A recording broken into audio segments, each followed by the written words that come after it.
Dry needling? Acupressure. Acupressure. No, not dry needling. Not dry needling. Yeah, Oh, strong, sorry, strong, sorry. strong out for that Okay. terminology No in this dry in this podcast. No dry needling. Yeah.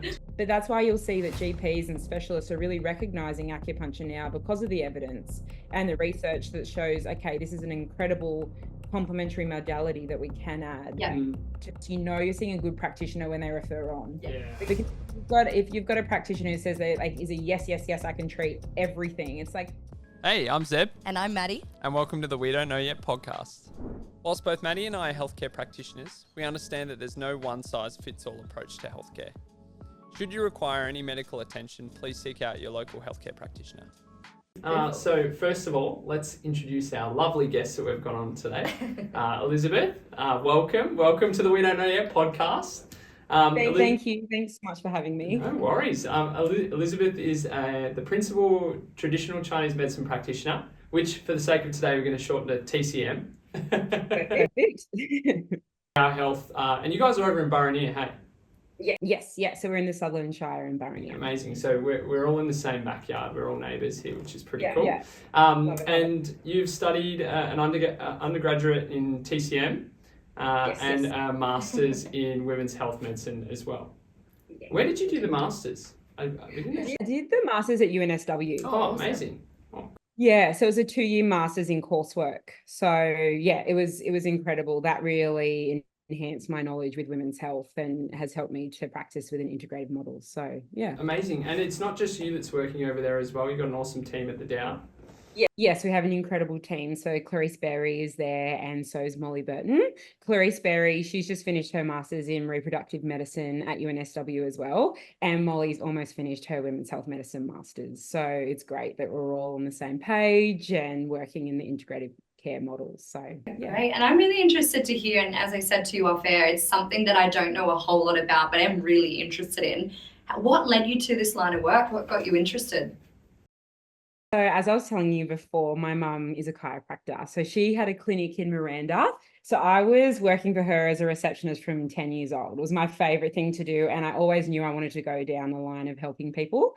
So from there in year 10, I was first exposed to acupuncture, and I went to a practitioner in Oyster Bay, and I would have acupuncture throughout year 10, year 11, year 12 to support me to stay nice and calm throughout my studies. So that firstly showed me, okay, acupuncture, Chinese herbal medicine, how this can affect the body, and looking for more of those complementary approaches to support my own health.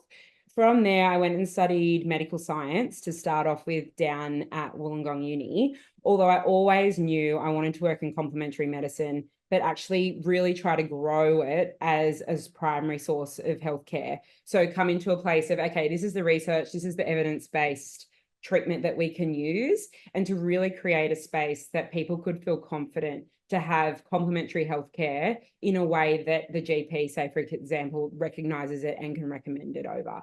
So yeah, so I was doing that for 6 months, and then I knew I want to go over to Chinese med. So a lot of people were like, "Oh, you're going to the dark side." So it was great. It was 4 years, incredible degree. I went over and studied in China, and I had a hospital placement over there for my final semester, which was just unbelievable because over there, the doctors are actually trained in Chinese medicine and Western medicine. So to see what they can provide in the hospital setting as well as private setting is just unbelievable. And the outcomes that they get are truly incredible. That's amazing. So they're utilising the practices of Chinese medicine in the hospital system over there too. Yes. Yeah. And in the pharmacies, like it culturally, Chinese medicine obviously is embedded in what they do, because Chinese medicine, historically, we know that it's been around for 2,200 years, but some evidence actually shows us up to 3,000 years. So if you talk to someone with a Chinese background, they'll say, oh, actually, my mum's recommended that. Or some of the herbs that we recommend, they'll say, oh, actually, we introduce that in our food, or oh, we know not to have cold feet or wet hair, like, which we can go into from a women's health perspective, because that's really interesting. But all of these type of practices are really embedded in the culture. And then in their medicine, it's seen as a primary source of healthcare. And because they're getting the outcomes over there because of the frequency of treatment, it's truly incredible. So before the pandemic, I'd go back every 2 years and go to a different province and practice over there and have some work experience so I could learn different ways to treat. And it was, yeah, absolutely incredible. That sounds phenomenal. Even just the whole experience of living and studying in China, like that's amazing. Yeah, like I just feel so lucky to have had the opportunity to do it before the pandemic. And my Mandarin at the time was okay. I've really lost it now. But yeah, it was truly incredible. Yeah, wow. That's crazy. I can't believe that. We'd like to take a break from today's episode to give a quick shout out to our sponsors, Drip Digital.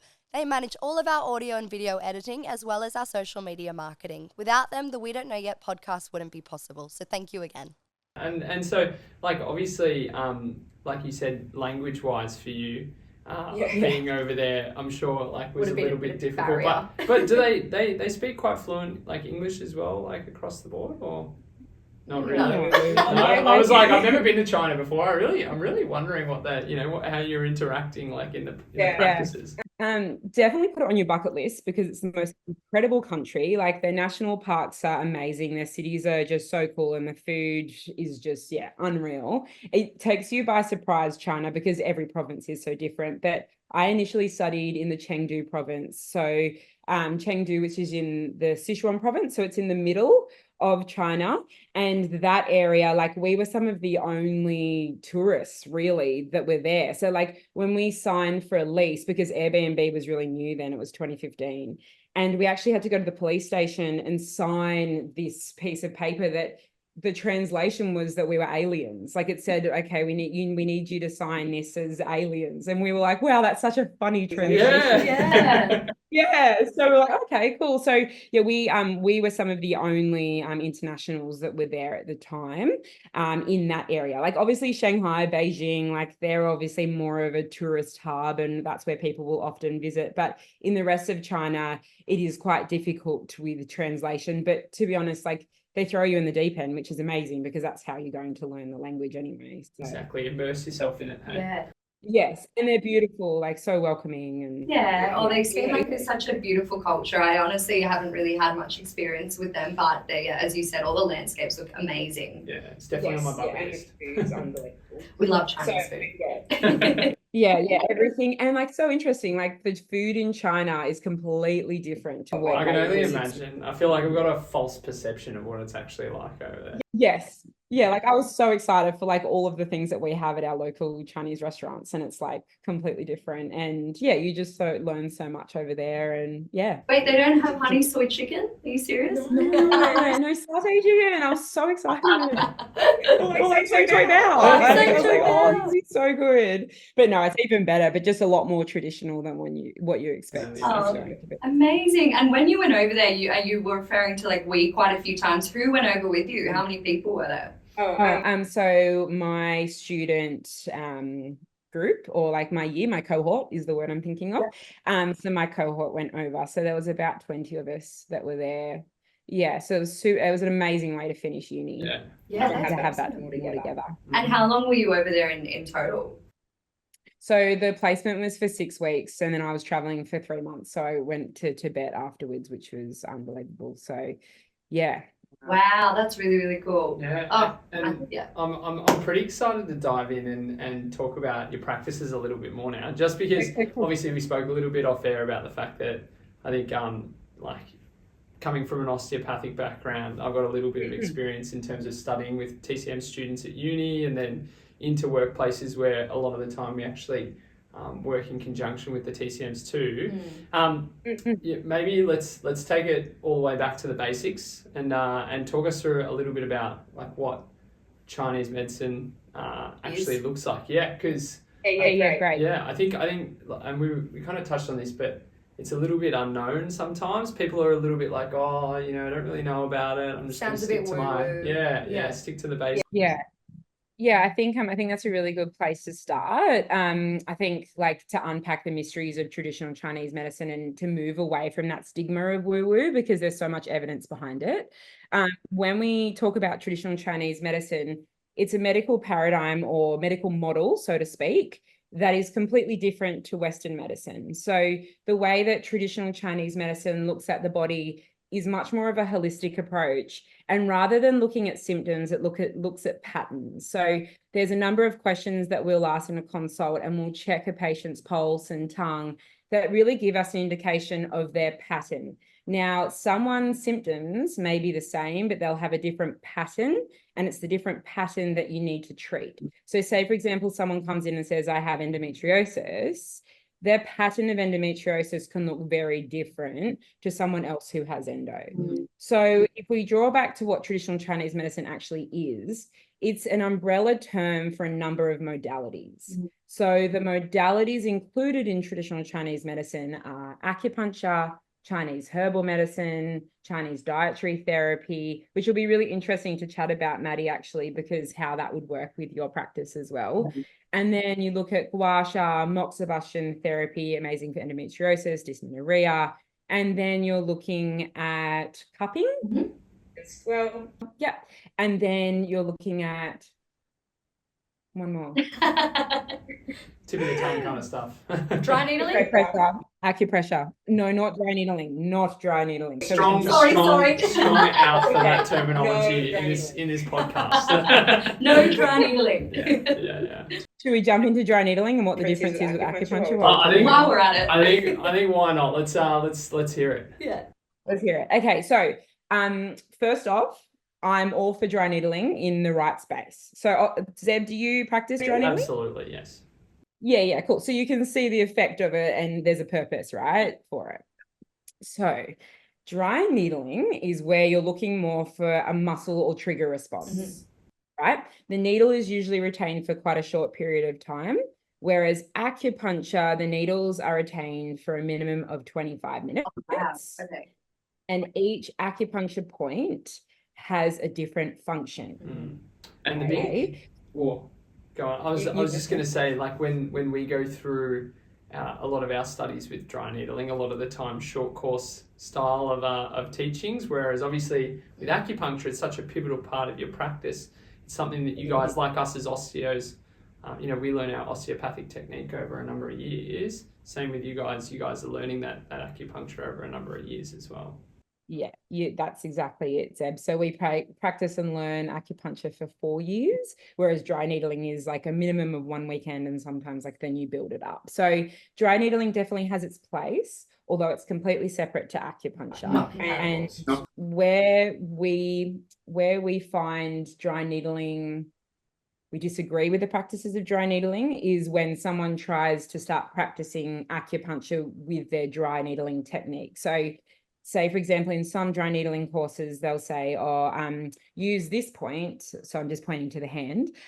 This point's a really good point for headaches, where it's like, well, hang on a tick. That's an acupuncture point that we would use for headaches, but we would use it in a way that would be respect to the full body. And also that point's contraindicated in pregnancy. So there's things that dry needling doesn't disclose, which concerns us for patients who are going through fertility work or they're trying to conceive at the time or with pregnancy. So I think, dry needling has its place, but we all need to make sure we're running in our own lanes as well. Run in your lane. I love that. I'm a very big, when patients come into the room, they're like, oh, so you do acupuncture? I'm like, no.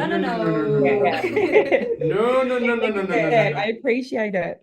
Because the thing is like when a patient comes to us for the first time and I'll say, oh, have you had acupuncture before? They're like, yes, I've been having acupuncture for years. I've been having acupuncture with my chiro. And then that's that explanation of, no, that's dry needling. And the other thing is dry needling, the technique is usually a lot stronger. So you know how, Zeb, like you're looking for that trigger point response, which is so satisfying. Yeah. It is so good. As someone who's had it, it's so nice. I've actually kicked my physio before from that trigger response. Yeah, it's like, it's great. But at the same time, acupuncture is a much more gentle approach. And I because I also informed you that I work quite closely with an acupuncturist and she's actually a traditional East Asian medicine practitioner. So I think there's a little bit of a difference, but she was talking about, obviously, with you guys, you're looking at needle depth, angle of the needle, like surface level of the skin that you're angling. There's so many more intricacies and just trying to get a twitch response from a muscle. Yeah, because what you're looking for is de qi. So de qi is where the qi, which is an energetic framework in Chinese medicine, that's when the qi arrives to the point. So you want to use that point in a way that's going to support the body and healing. And so each point you have that intention with treating. It's almost like a recipe. Like you choose the ingredients, which are the acupuncture points, to support the overall recipe of the body getting better. So you're not just going to chuck, say, for example, chili in a cake. So it's like you need to be quite mindful of what points you're using and that intention that you're using too. Yeah. I like how you explained it as a whole paradigm as well, not just a singular thing, which I often think, again, as somebody with limited knowledge, would be like the assumption for a lot of people.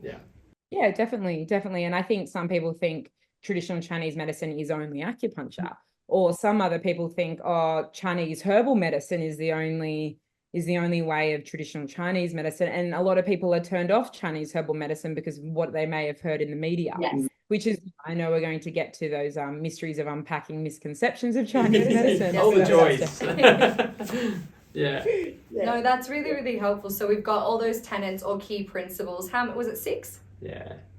Yeah, let's go with 6. And they're kind of like the tools that you guys use through the process of practicing, and then the principles that you guys are following is essentially those channels and that energy kind of pattern that you're looking for as well. That's correct. Yes, yeah, that's it, Zeb. So when you're looking at the principles of traditional Chinese medicine, you're looking for a balance in the body of yin and yang. And then with yin and yang, with that comes qi, blood, shen, the spirit. You're talking about jing, which is part of the kidney meridian. And it's your more so like your genetic treasure. So when you have run out of jing, there is no more life. So there's a number of principles in Chinese medicine, but what we're really trying to do is restore the body back to harmonious balance. And when it's back in balance, then those symptoms will decrease. And right, okay. Yeah, which is why I think like our principles in terms of like osteo and Chinese medicine tend to align really closely, because we're all about like restoring homeostatic balance and that kind of harmony in the body. So it's amazing. Yeah. So let's say I came into, just as an example, like let's say myself or Zeb came into the Dao and sort of wanted to get some support for fatigue or, missing periods or abnormal periods. How would yourself or as anyone else on your team go about, assessing us and determining the best course of action? Like what does that look like? Great question, Maddie. So an initial consultation at the Dao Health is 2 hours long. So we have that time to ask you for, yes, the primary reasons of why you're coming in, but then we also want to know historically what has happened in your life. So we'll talk about any medical history throughout your childhood, teens, especially for when we talk about hormonal health.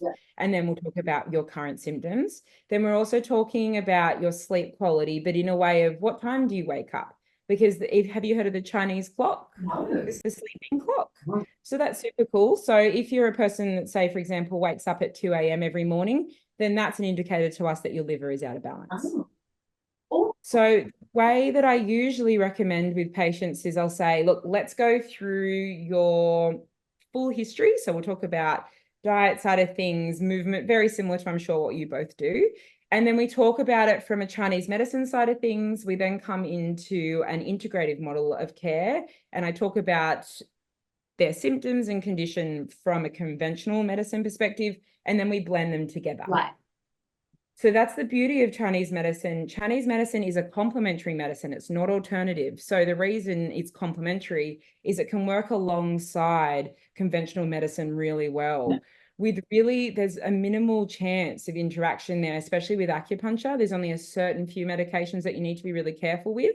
Chinese herbal medicine's a little bit different, but that's why you'll see that GPs and specialists are really recognizing acupuncture now because of the evidence and the research that shows, okay, this is an incredible complementary modality that we can add to people's treatment. So from there, we'll then go through lifestyle advice. We'll talk about Chinese dietary therapy. We go through their blood tests as well. So that's, again, where that integrative model comes in. And then we finish that initial consult with an acupuncture treatment. Yeah, wow. And I love that with the acupuncture side of things, I don't know how true this is, but I did see somewhere, definitely on the internet, so again, correct me if this is wrong, that acupuncture recently got recognized as a medical treatment by the WHO? The World Health Organization? Yeah. Yeah, it has, to be honest, it actually has for like a number of years. I think it's almost up to 10 years. Right. Okay. Yeah, so if you look at the World Health Organization, there's a certain amount of conditions that World Health Organization recognizes that acupuncture will treat. Yeah. Chinese medicine became registered in 2012 in Australia with APRA. So yeah, it's progressively only grown with awareness and with being recognized by health bodies like World Health Organization. But with health, well, let's just say WHO. So with WHO, that you'll see that like lower back pains on there. You'll see that headaches are on there, chronic pain, from a fertility perspective with IVF.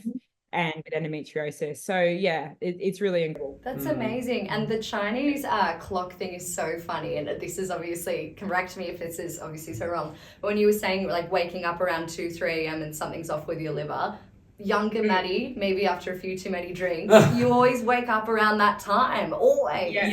Yeah, that's it, Maddie. And I think this is actually a really good time to also talk about the different energetic framework with when I talk liver is very different to a conventional medicine liver. Yeah. So one of my lecturers said to me, okay, in like first year, everything that you know about conventional medicine, forget it. We're going to build the energetic medicine component first, and then we're going to integrate the Western medicine side of things. So yes, from a liver perspective, we'll know that the liver in Chinese medicine becomes wiry and irritated from alcohol. So yes, 2 a.m. to 3 a.m., especially after a few drinks. If you're asleep by that time. Oh, that makes so much sense. With the different livers and energy systems, are you open to sort of diving into that? I feel like my words aren't wording. I found this side of it really interesting, and I'm not again, because the practitioner that I work alongside is traditional East Asian medicine. I'm not sure what the discrepancies are, but a lot was referred to about like mother-daughter relationship between energy systems. Is that right? And there's a fair few ways you can look at it. So that to me, Zeb, sounds more like the 5 element theory. Yeah. Okay. Which is, I think, I'm going to pull it back for this little explanation, but yes, Zeb, that's like from what I'll say now. And then is it Simone? Sorry, who you work with? Yeah. Okay. So have a chat to her, and she can teach you about that because it's super interesting when you write it out. But so for today, why don't I talk about an example with periods with amenorrhea? Yeah, for example. So from a Chinese medicine side of things, we know that there's an interruption. Sorry, let's go back to conventional to start off with. From a conventional side of things, we're talking about an interruption of the hypothalamic pituitary ovarian axis, right? So we know that the ovaries, uterus side of things is not talking so much with the brain, and we've got that interruption with LH, FSH, estrogen, progesterone. From a Chinese medicine side of things, we're talking about a meridian called the Baomai channel, which is a link from the heart all the way down through to the uterus. Okay, so when we talk about the heart in Chinese medicine, we're talking about the Shen, which is the spirit. So if there's an emotional component to a reason why someone has lost their period, we're looking at nourishing the heart. Wow. And then when we talk about the uterus and the ovaries, we're talking about the kidneys. Okay, so kidneys in traditional Chinese medicine, this gets very confusing to conventional medicine because we think about urine output and the kidney function. But when we think about kidneys in Chinese medicine, as I was saying a little bit before about Jing, the life essence. So when we think about Jing and the life essence, that is housed in our kidneys. And our kidneys are responsible for yin and yang of our hormones. Yeah. Okay, following me? Yeah, I'm just processing all of this. We're with you. Yeah, good work, guys. So with that side of things, that becomes interrupted. So there's not enough yin, so there's not enough blood. And then the conception vessel, the Chongmai vessel, the Baomai channels have been interrupted, so those meridians, and then we're losing that blood flow, hence losing the period and amenorrhea. Right, okay, that's really cool. And I'm just like processing all of this, but yeah. It's really good when I can draw it, because that's how I usually explain it to patients, because it takes a fair few times to really understand. Like, look, it took us over 4 years, really. Do you know what I mean? To understand that energetic component. But another good example would be the spleen and the stomach in Chinese medicine. And when we talk about bloating. So in Chinese medicine, the yin organ of the earth element is the spleen. Yep. And with the spleen in Chinese medicine, its role is to transform and transport food once it's been digested. So we talk about the stomach and gut health a lot, but we don't talk about the spleen much in conventional medicine. But in Chinese medicine, it plays an incredible role because it transforms our food into yang qi, which is nutritive qi, and it also transforms food into blood. So the spleen has a very strong link to digestion, yes, but also to hormones. And when we talk about endometriosis, there's that link between the spleen and the uterus. And if that isn't being harmonized, then you'll notice those digestive symptoms will also be an issue with endo, which we always see that link, right? Yeah. So when we think about the spleen, have you heard about in Chinese medicine how we talk about cold and raw foods and how that's not beneficial for the body? Yeah, vaguely. Yeah, I've heard a little bit about because there's also the other side of that, which is like hot things as well, I think now like I feel like there's a little bit of a difference to what I know from the stuff that I'd spoken about with Simone to a little bit more of the TCM style stuff, but yeah, I feel like I've heard a little bit about the cold and how it can influence. Yeah, I feel like I know a lot of Chinese people prefer to drink warm or hot water and like stay clear of cold water. Yeah, that's it. So in China, the water, like the water coolers are actually water warmers. So like when you press the tap, warm water comes out rather than chilled. So having warm water rather than chilled water aids digestion. But with having warming foods also support your digestion because we see raw foods as actually compromising digestion and affecting your spleen in a poor way. So especially with anyone who has bloating, the one thing if they could change it is actually having warming foods and having warm water and steering clear of iced coffee. Right. Because again, the ice side of things, it doesn't help digestion. And then Zeb, you're right with the too hot foods, like things like chili, that's too much yang for some people. Is that kind of what you... Yeah. That's what I was kind of making reference to. Like, it's a very individual process in terms of some people can't handle too hot. Yeah, definitely. If they've already got too much yang, say for example, a woman going through menopause, then they shouldn't be going near chili. Right, like hot flush and that sort of thing. Yeah, because in Chinese medicine, we see that as a yin deficiency. So there's not enough yin, which is linked with estrogen. So as estrogen declines, so does yin. So hence why someone, say for example, with amenorrhea, you need to be building their yin to support their estrogen. Yeah, that makes a lot of sense. That is like, this is just a whole other world. Yeah. I know, it's so cool though. No, it's so cool. It's very interesting, but it's also like, I want to know everything. Yeah, I know. It's a very different way to look at medicine and to look at symptoms. But once you start to understand those patterns, it does kind of come all together. Yeah. And look, speaking of different, and you touched on it earlier that we're going to be diving into it. I think now is a really good time. What are some of the most common myths and misconceptions that you do encounter around TCM?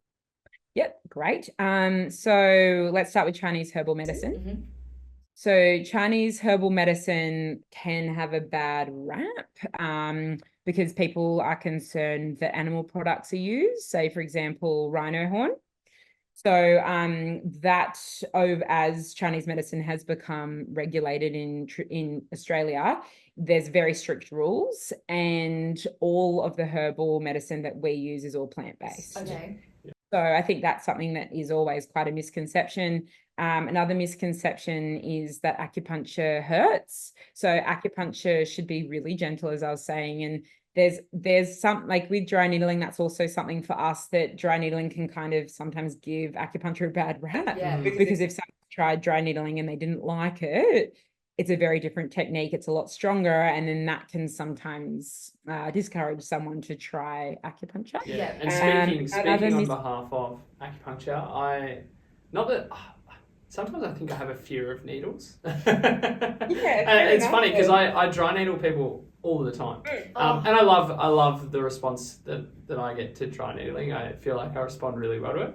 But I also know what it feels like and know that I much prefer the response than sometimes the response that I get during it. But I've also been treated with acupuncture, and it's like two worlds apart. It's like very, very, very different. You don't even, you lie there and you go, are the needles still in? Yeah. Because you just can't feel them sometimes.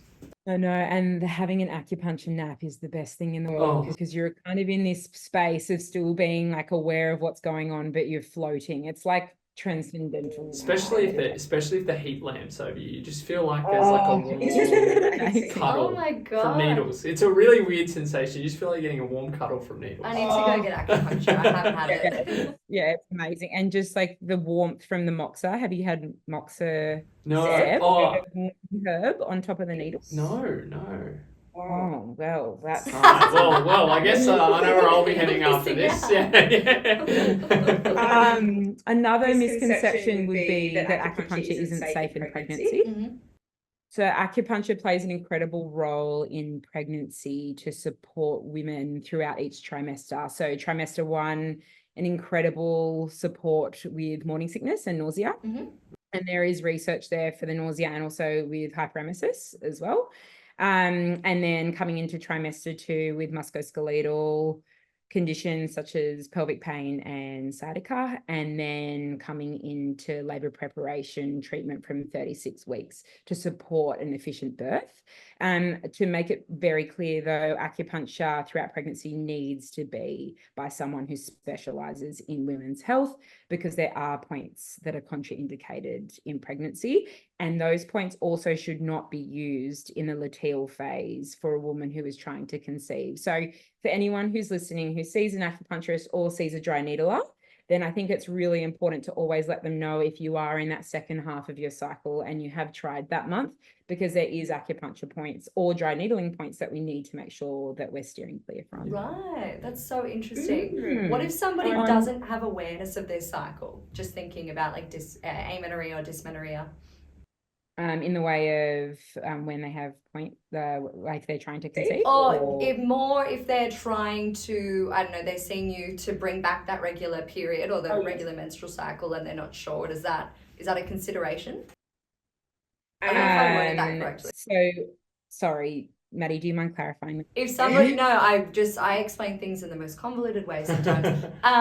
If somebody has irregular periods and they're trying to make them more regular, and they're still menstruating, so there's still that cycle going on, but they're not sure exactly where they are in that cycle. How do you go about that? I'm just curious. Yeah, so acupuncture is accumulative. So because it has a physiological response in the body, we now know that acupuncture has a dose. So Mike Armour has done some incredible work on this. And that's where we always say for a patient who has amenorrhea, so depending on how long they've had the amenorrhea for, we will do a number of investigation with, if they've already seen a gynae or a GP, then we're looking at, say, for example, the ultrasounds and the blood work. But when it comes from an acupuncture perspective, you're looking at a minimum of 3 months of treatment. Oh, okay. So it's a one-off thing. No. So that's another misconception. So acupuncture is not a one-off. One time only. So one acupuncture treatment, really, you can expect to feel a bit calmer. But if you're coming in for hormones, we always make sure that this is very clear for our patients, is that this is going to be more of an investment of time and a commitment from a patient, because it's going to take time. When we think about, say, for example, hormonal health and egg quality, we're looking at 3 months to 120 days, right? So it would be unfair to expect that after one acupuncture treatment that you're going to really get anywhere. Yeah, amazing. Yeah, it's the same. I feel like it's the same concept with anything in healthcare. We sometimes have wishful beliefs that one session can do all the good in the world and magically, snap our fingers. Setting up those expectations early, like we both do that, and it sounds like you guys do that, which is amazing. I think any healthcare practitioner should. It's like, this is not a one-off stop. Like, you need to be coming back and committing for an extended period of time to reap the benefits. Yeah, of course. And we always say, like, we write a treatment plan after an initial patient's first appointment so that they've got that clear expectation of what it looks like, and so that it can be really practical. So they're like, okay, I know I need to come frequently for the first 4 treatments, and then we're going to start pushing it out. So Maddie, when we talk about amenorrhea, we start to mirror a cycle after those first 4 treatments. So we're trying to support ovulation. And a lot of the time it's that education, right, around efficient ovulation rather than a period, because we know that ovulation is the main event. Yeah. Oh, that's amazing. Yeah. Obviously, I support a lot of clients with amenorrhea, so I'm just, it's very interesting. Yeah, definitely. Is there any other myths and misconceptions that you guys often encounter around this space? Acupuncture needles are used once, so they're disposed of afterwards. There's one traditional practice in China of having like really incredible acupuncture points that acupuncture needles that you then sterilize, but we use points that are disposed of after one use. Acupuncture with Botox is probably an interesting one to touch on. So you can't use acupuncture around the area of Botox. It brings back blood flow to the area. And again, we don't want to wear the Botox off.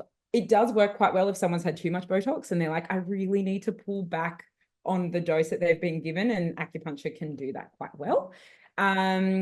What's another misconception? I feel like people always think that when they go to see a TCM, they only go to see the TCM for acupuncture. Like, I feel like that's a very big misconception. Obviously, like we spoke earlier about all your tools, but like I've been seeing a Chinese medicine practitioner. Like my mum used to work for one as well, and she used to work on reception. So I used to sit on reception at a TCM place too. But you know, like herbal medicine is such a big thing that goes hand in hand so much with your practice, and people don't often know about that component of your practice either. Yeah. And for patients who are needle phobic, Chinese herbal medicine, when used in the right way and prescribed, is very effective and can be used by itself. Yeah. I know. Every single time we get a sinus infection or a cold, Mum goes, right, I'll get the herbs out, and I go, no, not the herbs. Not the herbs. Oh, that's another one actually. Like with Chinese herbs, did you used to have them in the pill form, or did you have them in the raw form? I had them in the raw form. You stir them up with some warm water, and it's like, how quickly can you shot the herbs, because you just don't want to let it go into your nose. Well, not actually toxic, but the taste of them. Definitely not toxic. Not toxic. But yeah, the Chinese herbs that we use in the clinic, we use pill form or granule form. I find with compliance with raw herbs, we don't have very good compliance. Yeah. People try it maybe once or twice, and then they're just like, ugh. Yeah, it's terrible. So yeah, we find compliance with the honey pearls are really good, and then with granules, which they're two different forms of where the raw herbs are being ground down, and then the honey pearls are where the granules have been ground down and mixed with honey, and then you can actually consume them as a tablet. One other misconception is that yes, Chinese herbs are toxic. They are very strong, and so we need to be really mindful of how long the dose is. So say, for example, 3 months. So someone should never prescribe themselves Chinese herbs. So no one should ever actually underestimate the strength of the herbs. And it's really important to see where those herbs are being grown as well. The soil. And then say, for example, for a Chinese herbal formula that we know there may be, or depending on the patient with liver function, then we would actually test their liver function every 3 months to make sure that those herbs are safe for them and that they're responding well to treatment. Yeah, amazing. Awesome. So we talked a lot about, someone coming to see a TCM or someone coming to the DAO with a presenting problem. I'm curious to know, does TCM or traditional Chinese medicine sit at all in the preventative health space? And if so, how does that, or what does that look like? Yeah, so I guess when we think about preventative health, so that all comes from traditional Chinese medicine. So we want to treat the root rather than the cause. But I think actually another big misconception is you only should come to traditional Chinese medicine when something's wrong. Yeah. Whereas in traditional Chinese medicine, we see the most subtle symptoms as something to treat now rather than to allow those to progress to something that is actually more concerning. So say, for example, postpartum is a really good time to talk about that, because postpartum is one of the 3 golden opportunities in traditional Chinese medicine where the body can go either way. Yeah. So if you look after the body throughout that period of time, and again, the first 40 days concept where you're at home, you're having the chicken soup, everything's warming and you're supporting your recovery, then you're going to actually help with long-term recovery. Yes, from postpartum, but also preparing for fertility again, if that's the case, and for menopause.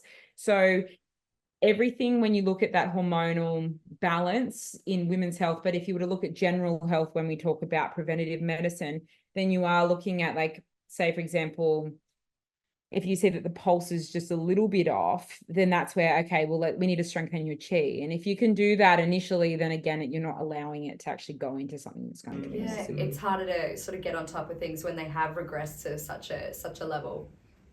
Yeah. So for example, with endometriosis, you may start to see a menstrual flow change of just like a darkness of blood.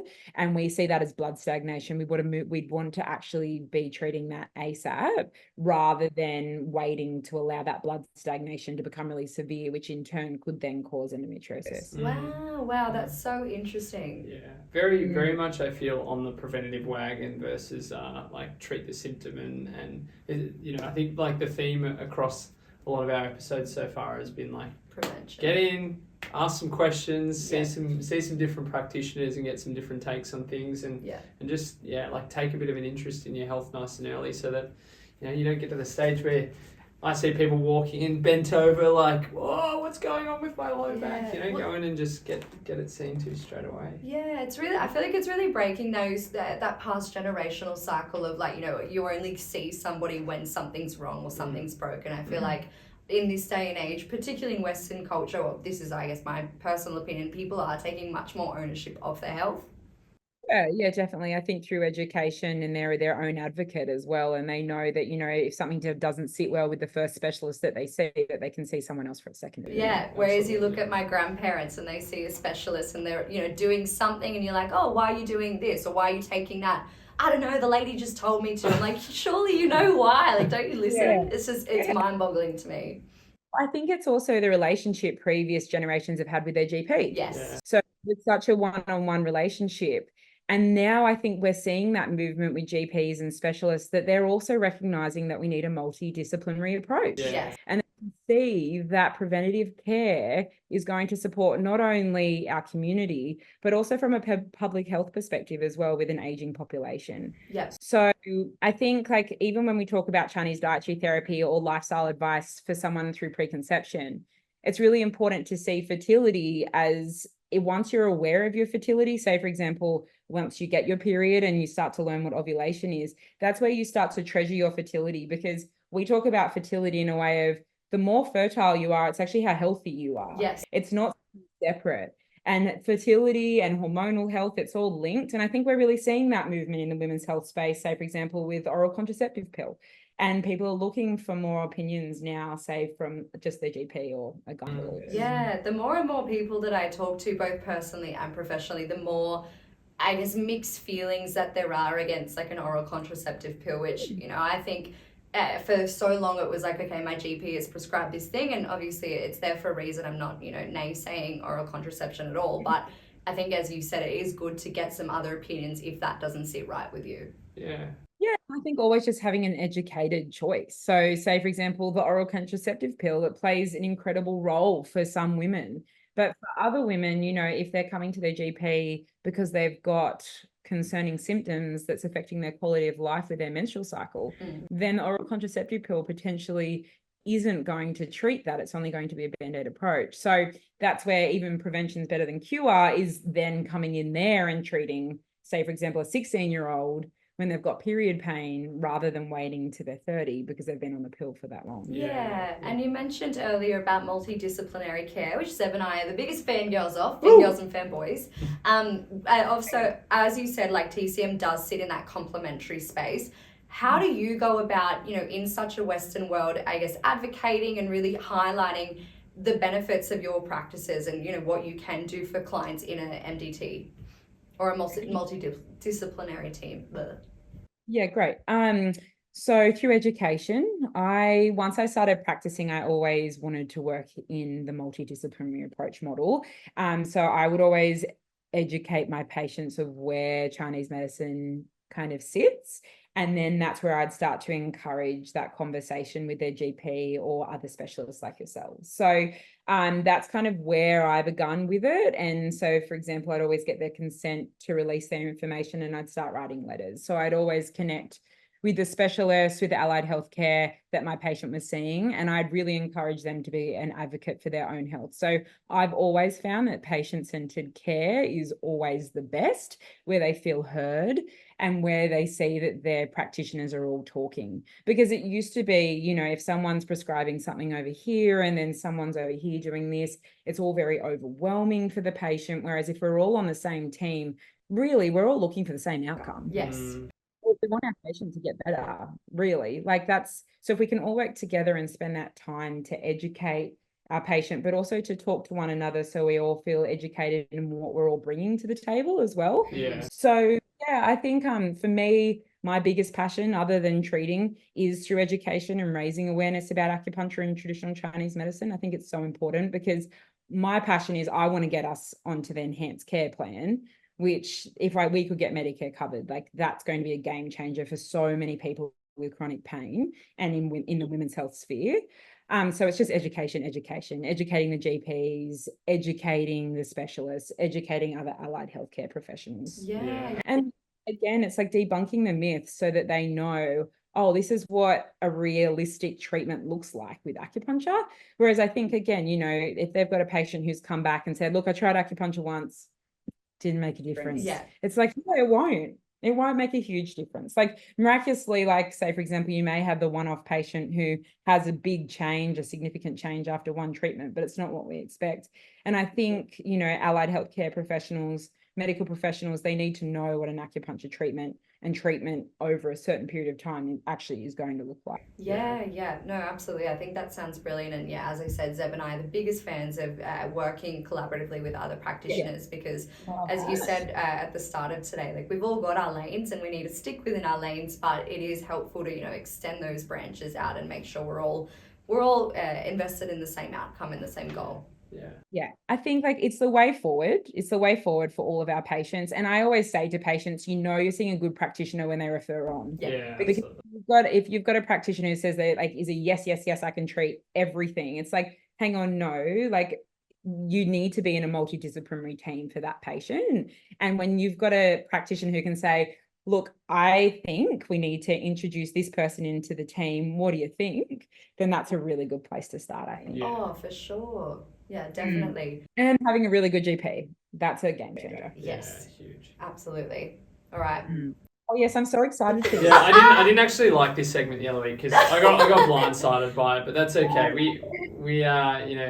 I got my revenge. Actually, I didn't even get my revenge the last episode that we did this because of the fact that Maddie and Izzy both got it right, like straight away. Too. They got both of them right. So I was like, well, I sat there looking like a fool like the first time, and then you both get my.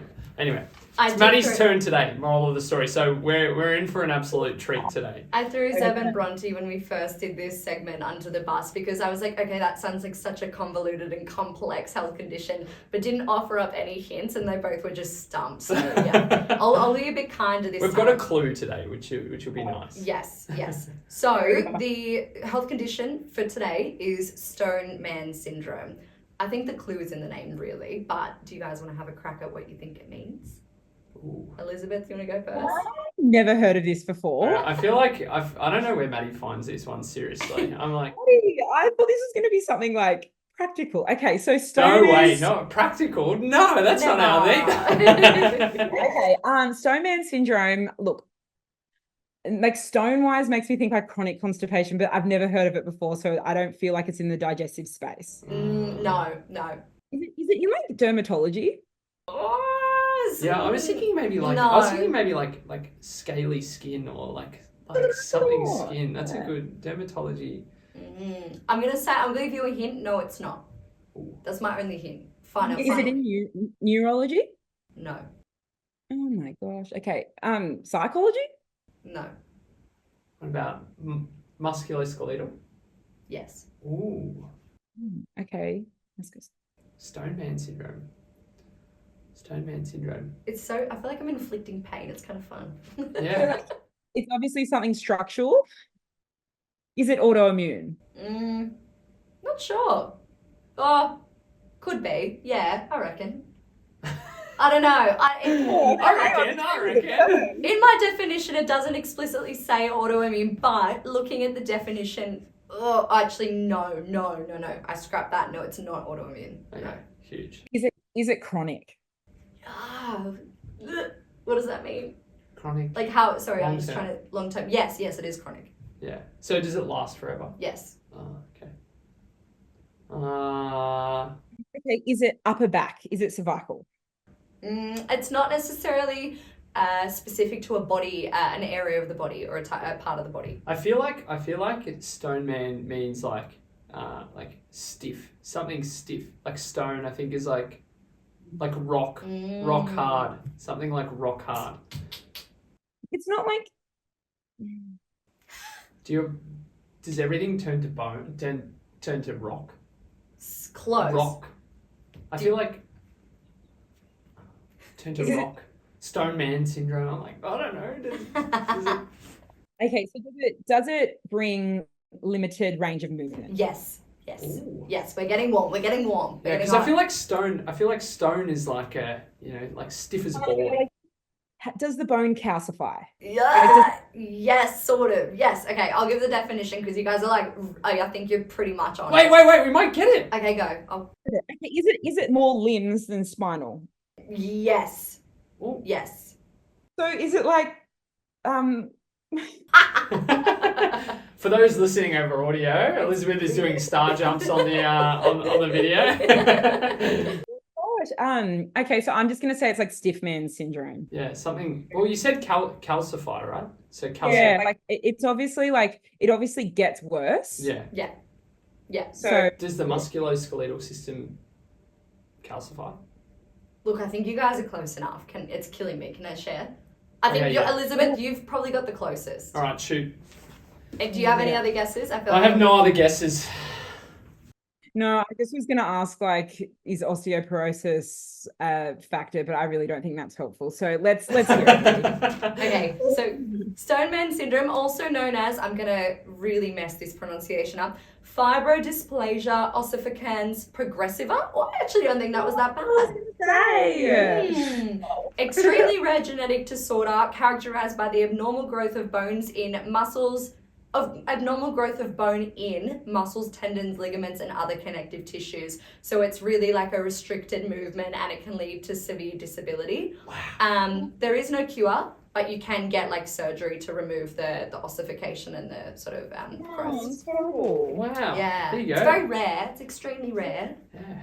Okay, well I won't forget that now. Yeah, I know. I feel like I've learned. Well, I feel like the goal of this segment was to learn something new and remember it long term. So I feel like I'm never going to forget that. Sorry. To be fair, you both did really well in like getting. I think Elizabeth, you were like pretty much bang on. Yeah. Yeah. You said the word calcificate. I feel calcify was like. Well, there's bones. Yeah, it was like close.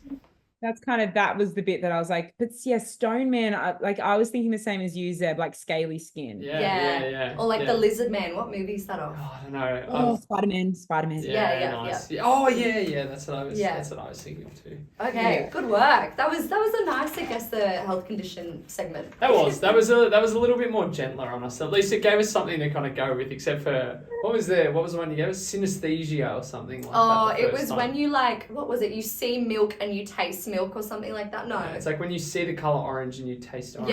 Yes, something like that. So all your senses are jumbled. It was pretty cool. Yeah. Oh, right. And I wonder how long it would take you to realize that. Yeah. Right? Yeah, I know. Because as a child, you probably wouldn't know that. Well, we were talking about the fact that Maddie doesn't have a sense of smell, so No, we can't actually tell if she knows what food tastes like or whether or not. Actually, is that She just something that thinks you she guys knows can it. help with? Because Yeah, maybe we should get her in the treatment room with you and just see if we can really nut that out. Has it always been forever? as long as I can remember. Yeah.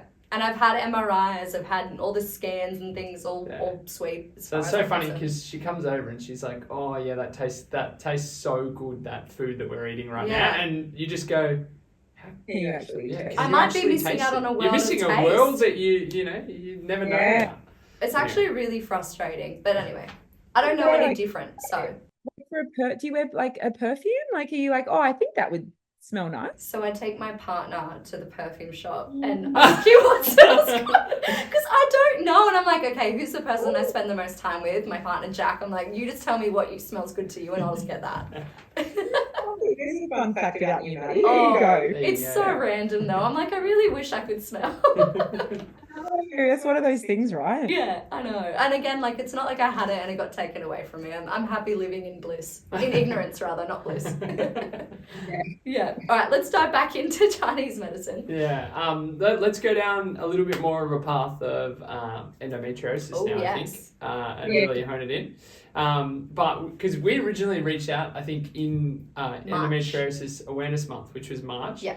But we were pretty keen to unpack. Oh, hang on. And Elizabeth wasn't a jerk. She has a newborn baby. She was a jerk and she just disregarded that. No. She was good. No, she was great. But yeah, like we finally got the opportunity to sit down with you now and unpack it a little bit. So, do you want to walk us through what kind of a little bit of treatment or management kind of looks like for endometriosis from a Chinese medicine perspective?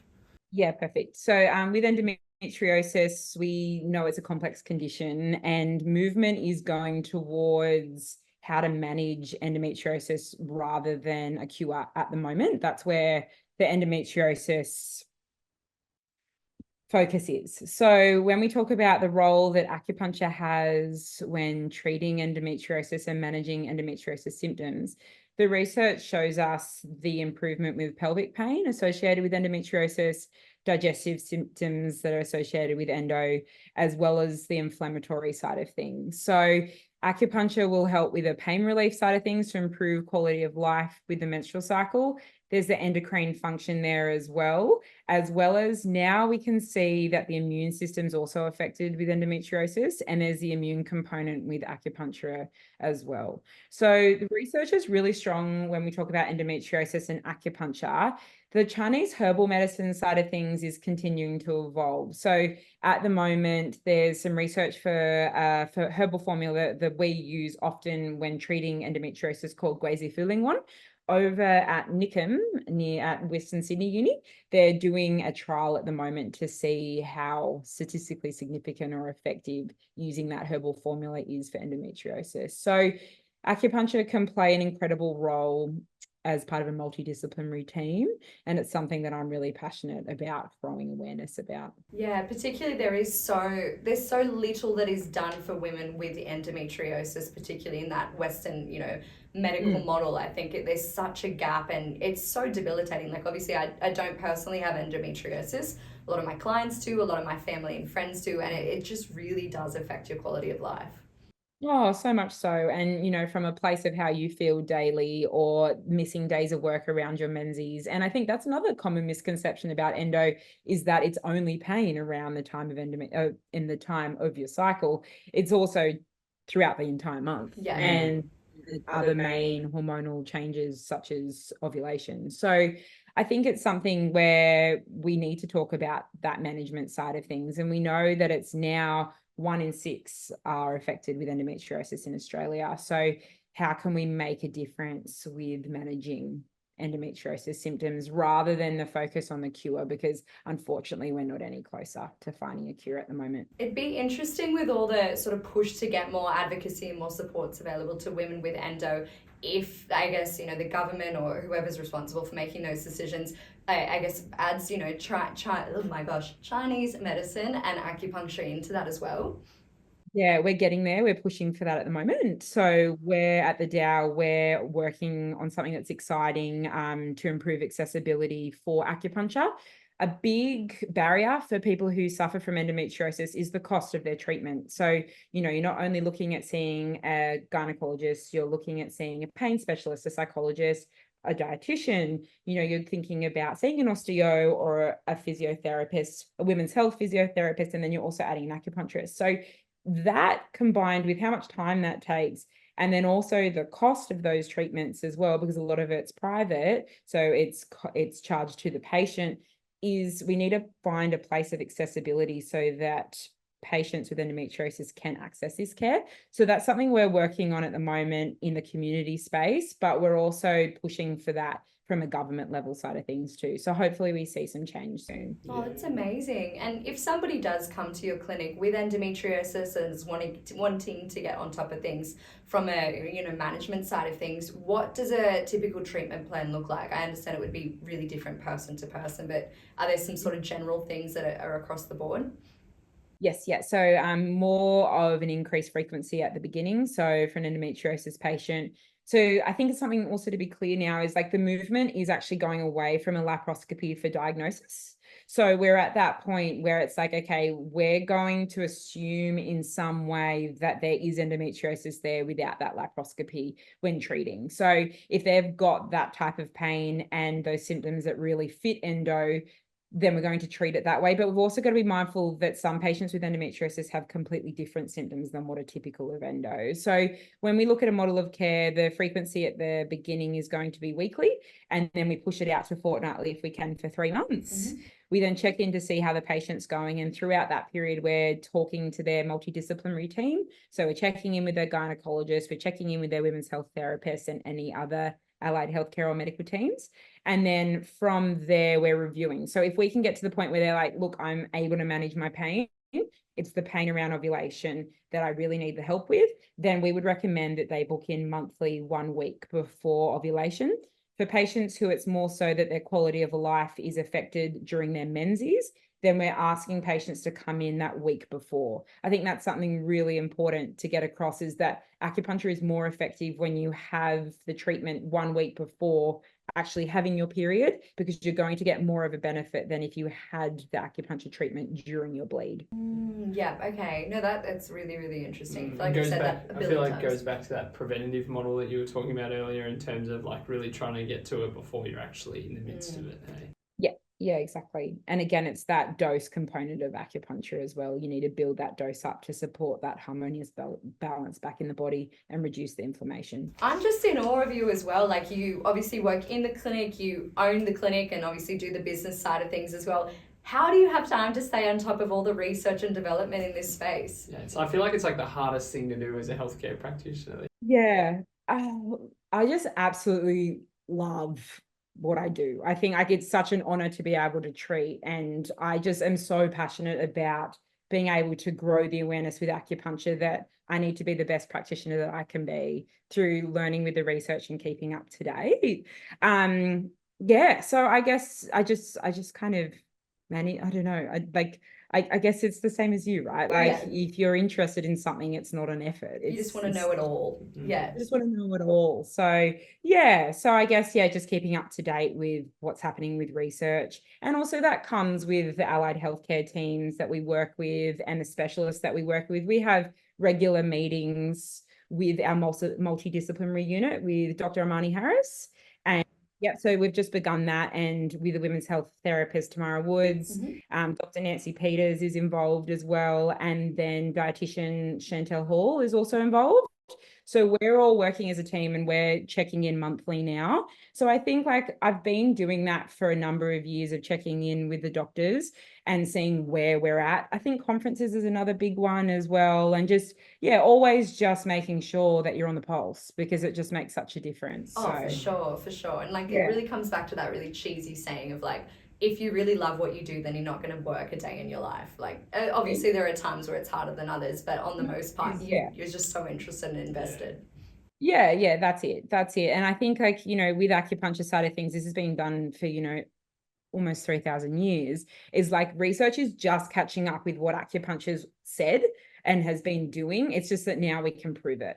So I think this is a really exciting time over the last decade as well, to be able to actually see the studies be released. So you're naturally going to go to that, because it's just so exciting to see, okay, what we've been saying for so long. We told you. This is the evidence, and to be able to see that recognized from especially the medical professionals now is just unbelievable. And again, you just want the best form of care for your patients, and the fact that now medical professionals are referring for acupuncture is just incredible. It's amazing. It's amazing. And look, as someone, as I said at the start of today, who not knowing much, my mind is just blown. And questions you've ever got, Maddie, just reach out to me as well. Like, and you, Zeb, as well. Like, again, shared care approach. It's always the best outcome for our patients, and we're in the same area. So. Oh, for sure. Well, thank you so much. Honestly, we have been, obviously wanting to chat with you for a while, and we're so grateful to have you on the podcast today. Is there any, or if our, any of our listeners sort of want to learn more about you or learn more about the DAO, where can they find you?